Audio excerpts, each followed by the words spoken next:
She was an astronaut and he was a poet. He's known of her since elementary school. He's known of her before he knew of the words he should have used to describe the way she jumped off the jungle gym. Like Armstrong stepping on the moon for the first time. Like she was born to float in space. She was weightless, but what bound her to him in the beginning was how they both loved the idea of other worlds. Years later, she would be the one to teach him about the stars, and he was tired of writing poetry about heartbreak.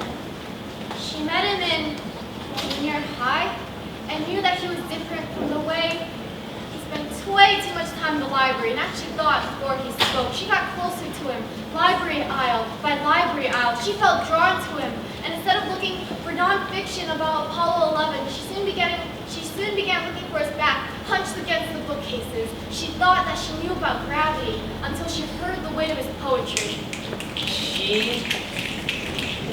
She was a poem he had lost the first draft to. He had always tried to remember how exactly he felt like when he saw her for the first time. But through different eyes, even though he didn't believe in reincarnation. It was always so painful because he always thought of the first draft as the best one. But even though he learned how to love her over and over again, metaphor by metaphor. She started to think that there was nothing poetic about science. When her dad died, she realized her life wasn't a sci-fi movie. Electrochemistry and enzyme and organic-based compounds didn't bring people back to life, but it did bring her closer to space. She stopped reading and left the silhouette of him hunched against the bookcases for her textbooks and NASA tours. He had noticed she'd been gone on a rainy day and wondered if the clouds were weeping for her too. He thought about it, but then pushed the idea aside because he realized she was on her way to a place where rain couldn't touch her anymore.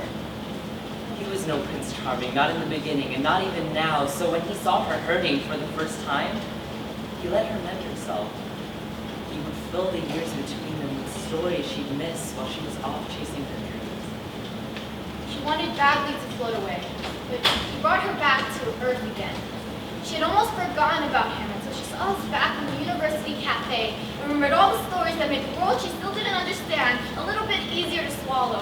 When he smiled up at her for the first time in years, like he had been waiting all along, she remembered how strange but wonderful it was for electrons to dance as they fell in rows from one energy level to the next. He had written a poem for every day she had been gone. He wanted to teach her about all the things science textbooks couldn't, and why no scientist had ever figured out how to stop hearts from hurting. And in that moment, she realized if she had found a way to be close to the stars and the planets, he had somehow found a way to be closer to God. Together, they found a way to cheat pain and realized when they couldn't be together. She should only cry aboard the ISS so that the zero gravity could wipe away her tears in his place. They whispered under the night sky about their plans and made wishes on the stars, even though they knew every star was nothing but a pinhole, giving them a glimpse of heaven.